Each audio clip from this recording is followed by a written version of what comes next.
imagine this. A quiet afternoon Bogota. The city kind of fades into green hills. Right. And a 14-year-old boy, David Nocua Monroy, steps out of his house. No bag, no coat, just his phone. And maybe, a little bit of hope in his heart. He never came back. Welcome to the Deep Dive. Today we are going into the incredibly disturbing story of David.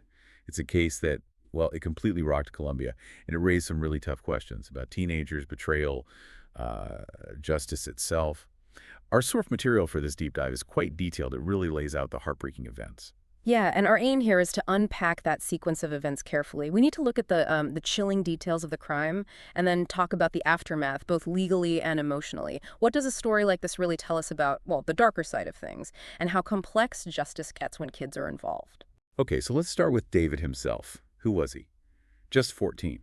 Sources say he was pretty quiet at school, polite at home, not a troublemaker, just a normal kid, maybe a bit curious about, relationships, love. And he'd recently had this messy breakup with a girlfriend who was slightly older, maybe a year, but apparently he still hoped they might get back together, that sort of teenage optimism. Right, and that hope is key here, because when she contacted him that day, asked him to meet, just them, alone, to talk, quote-unquote, clear the air, David, being hopeful, just agreed. Seemed normal to him. But it didn't feel normal to his mother, Liz Juliana Monroy.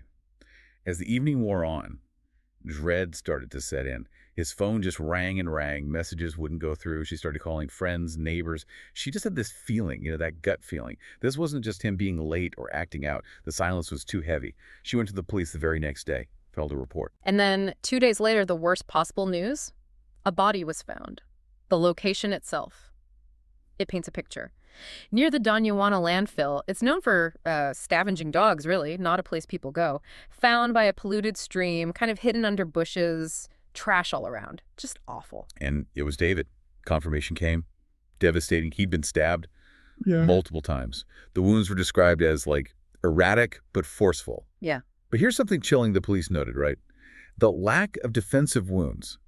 What does that usually tell investigators? It seems so significant. It's incredibly significant and often very haunting. The complete absence of wounds on his hands, his arms, it suggests he didn't fight back, didn't even try to run, which points to either a total surprise attack or, perhaps even more chillingly, profound trust in whoever attacked him. It speaks volumes about how that trust was exploited. Okay, so no fight, just betrayal. And then the police found something else, didn't they? Security footage. Exactly. This was pivotal. Footage shows David, just hours before he died, walking calmly through the neighborhood. But he wasn't alone. Walking right next to him, his ex-girlfriend, and another teenage boy, someone David's family didn't even know. And their demeanor. That was strange, too. Extremely. They weren't rushing. They weren't trying to hide or look suspicious. They looked, well, the reports say they seemed totally at ease. Relaxed, even. Wow. So the police bring these two teenagers in for questioning. And what they admitted, it just blew everything open, didn't it? It horrified the entire country. They confessed it had all been planned. Planned how? The ex-girlfriend, she'd been messaging David for days, leading him on, saying she wanted to talk, fix things maybe, playing on that hope he had, so he agreed to meet. Okay, but wait, the plan wasn't just to talk, there was more. Oh, much more. While she was texting David, setting up this meeting, she was also texting her new boyfriend, the boy seen on the footage with them, and together they were planning something completely different, something final. Oh my God, so they lured him. They did. They met at her house first, chatted, maybe even laughed, we don't know, just seemed normal on the surface. Then the three of them walked off together, towards this wooded path, sort of on the edge of town. And that's where it happened. That's where it happened. According to the confession, the ex-girlfriend suggested a game. She asked David to close his eyes, let her blindfold him, and he did. He trusted her. He closed his eyes. Yes. Then she pulled out a knife. She stabbed him. Once. Then again, the new boyfriend. He held David down. Sources say David begged them to stop. He asked them why. But they didn't stop. They just kept going. It's unimaginable. And afterwards, what did they do then? When it was over, they dropped the knife, wiped their hands, and just walked away. Didn't try to bury him, didn't cover him up. They just left him there by the stream. Left him, the coldness of that. It's deeply disturbing. And when this news broke, especially the details of the betrayal, the planning, and the fact that the killers were teenagers, Bogota just erupted. Grief, rage. David's picture was everywhere online. His photo, soft eyes, quiet smile. People held vigils. Candles lit up the streets in Usme, his neighborhood. People were weeping for this boy they'd never even met because the betrayal felt so profound, almost biblical, as some reports put it. And the legal side of things. You mentioned the fallout there. With perpetrators this young, but a crime this brutal, what happens? The public must have been demanding serious consequences. Absolutely. The outcry was immense. People wanted justice, real punitive justice. But the Colombian legal system, like many others, has specific rules for minors. They couldn't be tried as adults, no matter how horrific the crime. So the maximum sentence possible for them as adolescents was 7 years in a juvenile rehabilitation facility. 7 years. 7 years. That was the sentence the judge handed down. For premeditated murder, it reflects that legal philosophy focusing on rehabilitation for minors, the idea that their capacity for change is greater. But as you can imagine, that crashed hard with the public sense of justice here. I can only imagine David's mother's reaction. Heartbroken doesn't even cover it. Liseth Juliana Monroy, she spoke outside the court, called the ruling a mockery. Her words were powerful. She said, and I'm quoting here, "They knew what they were doing. They planned it. They weren't out of control. They were in control. And they get to walk out of there in 7 years while I bury my son." But the law was the law. That must have just ignited a huge debate. Oh, immediately. Journalists, politicians, child psychologists, everyone was weighing in. Were these kids victims of something else? Trauma? Environment? Or were they just evil? Should the laws be changed for crimes like this? How can someone so young be capable of such calculated cruelty?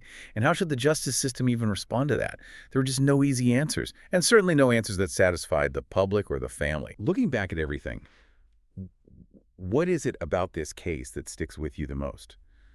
Because it wasn't just that they were young, was it? No, not just the age, although that's shocking enough. For me, and I think for many people looking at the source material, it's the calm, the planning, the sheer level of deception involved, and that image from the security camera, them walking almost casually, smiling even, taking him to his death. No sign of panic, no guilt visible, just walking. That chilling composure, especially in young offenders committing such a violent, premeditated act. Psychologically, that's often what's most disturbing. The sources hint that the planning itself might create a weird kind of detachment for them. An emotional buffer makes the act feel almost abstract. That's a really terrifying thought. Did the sources offer any solid motives? Why would they do this? Well, there was speculation, of course, theories. Some pointed towards, a really toxic mix of teenage obsession and jealousy, especially from the ex-girlfriend, the breakup, the new relationship. Others thought maybe it was about control, a violent way to punish David for perhaps rejecting her in some way, or maybe to sort of solidify the new relationship through this shared terrible secret. But honestly, it's all speculation. We can't really know the why. Only David really knew how he felt in those last moments, what promises were made, and he can't tell us. And the aftermath is just this void. His desk at school empty, his shoes still by the door at home, and his mother, she still goes to that trail, leaves flowers right where he was found, where he stood, blindfolded, trusting someone, a kid who just walked into the woods hoping maybe things could be fixed, and he never walked out. It's just the tragedy of David Nocua is such a stark reminder, the darkest parts of human behavior, especially when you see that premeditation, that betrayal, collide with the juvenile justice system's limits. It really makes you confront how vulnerable simple, innocent trust can be. Yeah. When you really dig into a story like David's, you're not just grappling with the awful cruelty of it. You're looking at that incredibly thin line between innocence and malice. And it leaves you with that persistent question: how do you even find real justice when you're faced with a loss that's so deep, so calculated, it really challenges everything you think you know about people, about kids? What stands out most to you, reflecting on this deep dive? If you enjoyed this video and want to dive deeper into more cases like this one, make sure to subscribe to our channel. Don't forget to like the video if you found the story compelling, and share it with your friends and family who might be interested in true crime and mysteries. By subscribing, you'll stay up to date with all our latest content and join a growing community of curious minds exploring the most fascinating cases. Click the notification bell so you never miss an upload. Your support means everything.